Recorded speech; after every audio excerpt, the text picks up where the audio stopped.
வணக்கம் ஜெய நண்பர்களே. 2026 குரு பெயர்ச்சி பலன்கள்.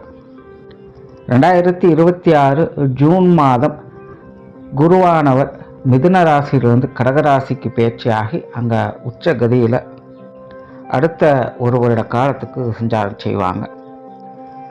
இந்த வருடத்தினுடைய இறுதியில் குருவுக்கு கேதுவனுடைய சேர்க்கை என்பதும் கிடைக்கும். பொதுவாக ஜோதிடத்தில் எந்த ஒரு கிரகமே உச்சம் பெறக்கூடிய நிலை அப்படிங்கிறது விசேஷமாக பார்க்கப்படும். காரணம் என்னென்னா, ஒரு கிரகம் உச்சம் பெற்றிருந்ததா அது ராசி நிலைகளுக்கு ஏற்ப கட்டாயமாக அதனுடைய பலனை கொடுத்துரும். அப்போ இந்த குரு உச்சம் பெறக்கூடிய நிலை அப்படிங்கிறது ரொம்பவுமே விசேஷமானது. காரணம், கிரகாதிபத்திய வகையில் குருவானவர் முழு சுப கிரகம் அப்படின்னு சொல்லக்கூடியது. அதனால் ஒரு சுப கிரகம் உச்சம் பெறக்கூடிய நிலை அப்படிங்கிறது எப்போவுமே ஒரு சாதகமான பலன்களை கொடுக்கும், நல்ல விஷயங்களை கொண்டு வந்து சேர்க்கும். ஜென்ரலாகவே குரு உச்சம் பெறக்கூடிய காலகட்டங்கள், ஆட்சி நிலை பெறக்கூடிய காலகட்டங்கள் என்ன ஆகும் அப்படின்னு பார்த்தீங்கன்னா, எல்லா விஷயங்களுமே சமனாகும். எந்த ஒரு காரியமாக இருந்தாலும் அது நடுநிலையோடு செயல்படும்.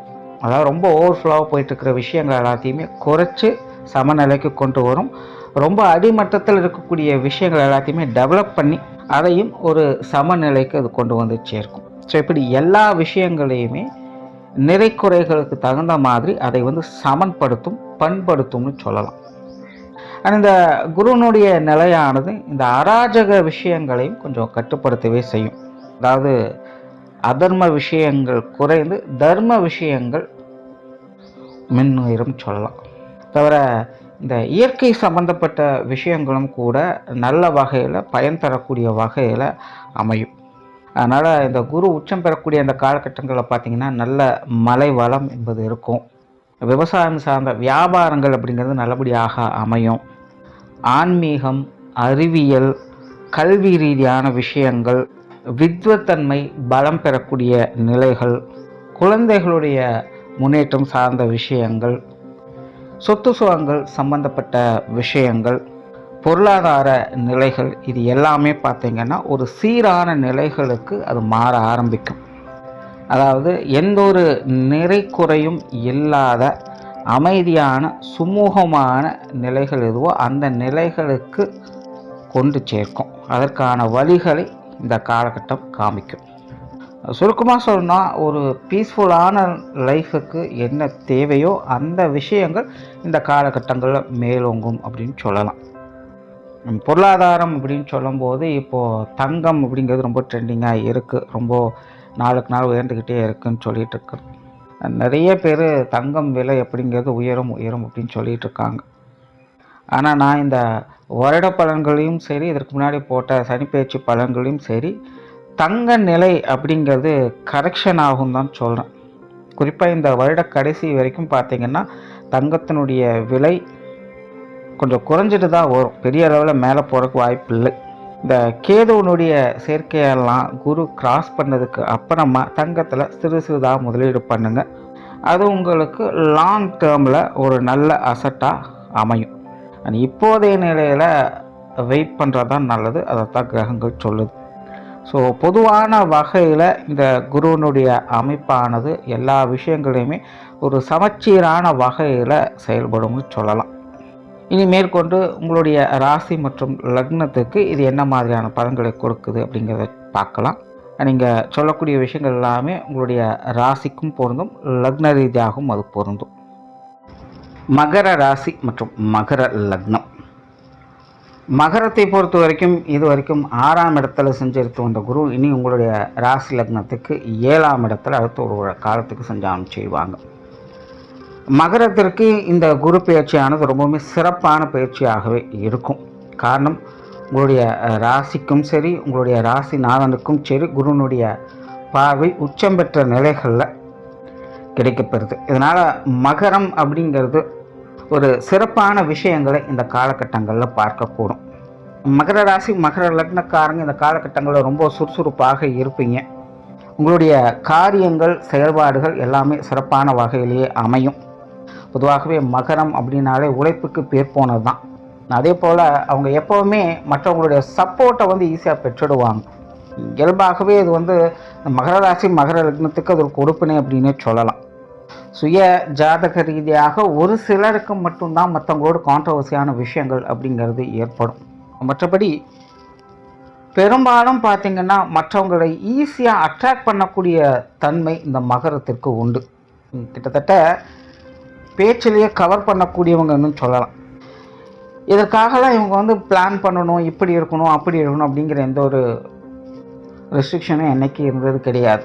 இயல்பான முறைகள்லேயே மற்றவங்களை அனுசரித்து போவதும் அனுசரிக்க வைப்பதும் இந்த மகரத்திற்கு ஒரு கைவந்த கலை அப்படின்னே சொல்லலாம். கிட்டத்தட்ட இந்த அமைப்புகளானது இந்த குரு பயிற்சியில் இவங்களுக்கு முழுமையாக செயல்படும் சொல்லலாம். ஸோ பெருசாக இந்த கான்ட்ரவர்ஷியான விஷயங்கள் இந்த மகரத்துக்கு இருக்காது. எல்லாருமே உங்களுக்கு ஆறுதலாகவும் அனுசரணையாகவும் இருந்து வருவாங்க. பெரிய அளவில் போட்டி பொறாமைகள் அப்படிங்கிறதெல்லாம் எதுவும் இருக்காது. சங்கடம் கொடுத்தவங்கெல்லாம் தானாகவே ஒதுங்கி போயிடுவாங்க. எடுத்த காரியங்களில் வெற்றி, புதிய முயற்சிகளில் வெற்றி அப்படின்னு மகரம் ஒரு சிறப்பான நிலைகளே செயலாற்றி வரும். குறிப்பாக இந்த காலகட்டங்களில் தன்னம்பிக்கை, தைரியம் போன்ற விஷயங்கள் அதிகரிக்கும். எதையும் விட்டு கொடுக்க மாட்டாங்க, எதுலேருந்தும் பின்வாங்க மாட்டாங்க.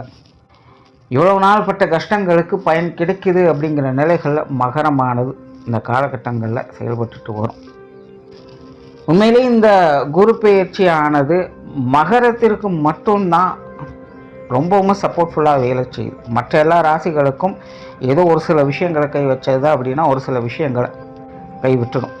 ஆனால் மகரத்திற்கு மட்டும்தான் ஃபுல் ஃபிட்ஜாக நல்ல விஷயங்களை கொடுக்குது. அதனால் மகர ராசிக்காரங்க இந்த காலகட்டங்களில் பெருசாக கவலைப்பட வேண்டியது இருக்கிறதில்ல. ஏழரட்சணை அப்படிங்கிறது கம்ப்ளீட்டாக விலகியாச்சு. குருவனுடைய பலமும் முழுமையாக கிடைக்கப்பட்டதுனால மகரம் அப்படிங்கிறது பெரிய அளவில் நன்மை பெறக்கூடிய ராசி லக்னமாக மாறி இருக்கு. ஸோ அவங்க ஜாதக நிலைகளுக்கு ஏற்ப அவங்களுடைய தேவைகள் அப்படிங்கிற இந்த காலகட்டங்கள் முழுமையாகவே பூர்த்தியாகும். உங்களுடைய ஆசைகளை நிறைவேற்றிக் கொள்ளக்கூடிய காலகட்டமாக இருக்கும். உங்களுடைய கடமைகளை நிறைவேற்றிக் கொள்ளக்கூடிய காலகட்டமாகவும் இது அமையும். திருமண அமைப்புகள், புத்திரபாக்கிய அமைப்புகள் சிறப்பாக இருக்குது. குடும்ப விஷயங்கள், காரியங்களில் ஒரு அனுசரணையான நிலைகளை பார்க்கலாம். பட் மகரத்திற்கு இந்த குடும்ப வாழ்க்கையில் நிறைய சேஞ்சஸ் அப்படிங்கிற இந்த காலகட்டங்கள் கொண்டு வரும். கொஞ்சம் கான்ட்ராஸ்டான நிலைகளை பார்ப்பீங்க. இது வரைக்கும் உங்களுடைய குடும்ப நிலை எப்படி இருந்தோ அது அப்படியே பார்த்திங்கன்னா சற்று மாறுபட்ட நிலைகளில் இந்த காலகட்டங்களில் செயல்படும்.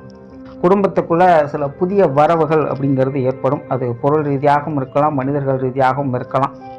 ஒரு புதிய மாற்றம், புதிய வரவுகளால் குடும்ப வாழ்க்கை அப்படிங்கிறது முற்றிலுமாக மாறுபடக்கூடிய தன்மை அப்படிங்கிறது ஏற்படும். தொழில், வேலை, உத்தியோகம் சம்பந்தப்பட்ட விஷயங்கள் இந்த காலகட்டங்களில் சாதகமாகவே இருக்கும். புதிய வேலை வாய்ப்புகள், தொழில் வாய்ப்புகள் போன்ற விஷயங்கள்லாம் சிறப்பாகவே இருக்குது. வெளியூர், வெளிநாடு சம்பந்தப்பட்ட விஷயங்கள் இதில் மட்டும் கொஞ்சம் கவனமாக இருங்க. இது சார்ந்த விஷயங்கள் கொஞ்சம் தடை தடுமாற்றங்கள் அப்படிங்கிறது இருக்கத்தான் செய்யும். மற்றபடி தொழில், வேலை, உத்தியோகம் சம்பந்தப்பட்ட விஷயங்கள் அப்படிங்கிறது உங்களுக்கு சாதகமாக தான் இருக்குது. நிறைய பேருக்கு பதவி உயர்வுகள், சம்பள உயர்வுகள் போன்ற விஷயங்கள் கூட இந்த காலகட்டங்களில் எதிர்பார்க்கலாம். கஸ்டமர் சர்வீஸ் அப்படிங்கிறதெல்லாம் இந்த காலகட்டங்கள் உங்களுக்கு நல்லபடியாக இருக்கும். அதாவது மற்றவங்களோடு பெருசாக எந்த ஒரு நிறைக்குறைகளும் இல்லாமல் உங்களுடைய ஜீவன அமைப்புகள் அப்படிங்கிறது நல்லபடியாக அமையும்.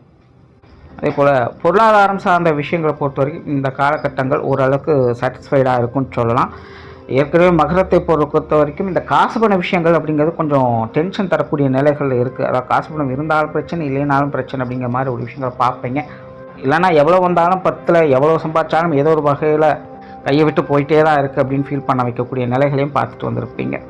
பட் இந்த குரு பயிற்சி அப்படி பெருசாக தொந்தரவுகள்லாம் எதுவும் இருக்காது. பொருளாதார நிலைகள் நல்லபடியாகத்தான் இருக்கும். கொடுக்கல் வாங்கல் விஷயங்கள், கடன் சம்மந்தப்பட்ட விஷயங்கள், வரவு செலவு சம்மந்தப்பட்ட விஷயங்கள் எல்லாமே நல்லபடியாகத்தான் இருக்குது. அதே போல் சொத்து சுகங்கள் வகையிலும் சில சிறப்பான அமைப்புகளை பார்க்கலாம். குறிப்பாக இந்த வீடு, நிறுவனங்கள் சம்மந்தப்பட்ட விஷயங்களை மகர ராசிக்காரங்களுக்கு ஒரு சாதகமான அமைப்புகளை கொடுத்துட்டு வருது. வீடு, நிறுவனங்கள் சம்மந்தப்பட்ட விஷயங்கள் வாங்குவதற்கும் சரி, விற்பதற்கும் சரி ஒரு சரியான காலகட்டம் சொல்லலாம். அது எல்லாமே உங்களுக்கு ஆதாயம் தரக்கூடிய நிலைகள் இருக்கும். அண்ட் இந்த அசட் வச்சு வருமானம் பார்க்கக்கூடியவங்களுக்கும் இந்த காலகட்டம் ஒரு சிறப்பான காலகட்டமாகவே இருக்குது. மாணவர்களுக்கு கல்வி, வித்தை சம்பந்தப்பட்ட விஷயங்கள் இந்த காலகட்டங்கள் சிறப்பாகவே இருக்கும். அவர்களுடைய தேவைகள் பூர்த்தியாகும். பட் மாணவர்களுக்கு கல்வி வித்தைகளில் கொஞ்சம் விரயங்கள், செலவுகள் இருக்கலாம். அதை மட்டும் கொஞ்சம் கவனத்தில் வச்சுக்கோங்க. கொஞ்சம் கணக்கு வழக்குகள் பார்த்து எதாக இருந்தாலும் செய்யுங்க. மற்றபடி கல்வி வித்தைகள் ஒரு சாதகமான அமைப்புகள் தான் பார்க்கப்படுது. நல்ல முன்னேற்றம், ஆதாயம் தரக்கூடிய நிலைகளையும் மாணவர்களுக்கு ஏற்படுத்தி கொடுக்கும். இடமாற்றங்கள் போன்ற விஷயங்கள்லாம் இந்த காலகட்டங்கள் ரொம்ப சிறப்பாகவே அமையும். மகர ராசி மகர லக்னத்தை பொறுத்த வரைக்கும் இது உடல்நலம் சார்ந்த விஷயங்கள் கூட இந்த காலகட்டங்கள் கொஞ்சம் சாதகமான நிலைகளில் இருந்துட்டு வரும். பெருசாக தொந்தரவுகள் அப்படிங்கிறது இருக்காது. ஸோ ஓவராலாக மகரத்தை பொறுத்த வரைக்கும் இந்த குரு பயிற்சி ஆனது எல்லா வகையிலுமே நன்மை தரக்கூடிய வகையில் தான் இருக்குது. காலம் பொன் போன்றது. கிடைக்கக்கூடிய நல்ல வாய்ப்புகளை சரியான முறையில் பயன்படுத்திக்கங்க. எல்லா நேரத்திலும் இப்படிப்பட்ட ஒரு அமைப்பு கிடைக்குமாங்கிறது தெரியாது. அதனால் சரியான விஷயங்களை ஃபோக்கஸ் பண்ணுங்கள். உங்களுடைய இன்புட்டை கொடுங்க. நல்ல வகையில் முன்னேற்றங்களையும் ஆதாயங்களையும் பெற்று வரலாம். நன்றி, வணக்கம், வாழ்க வளமுடன்.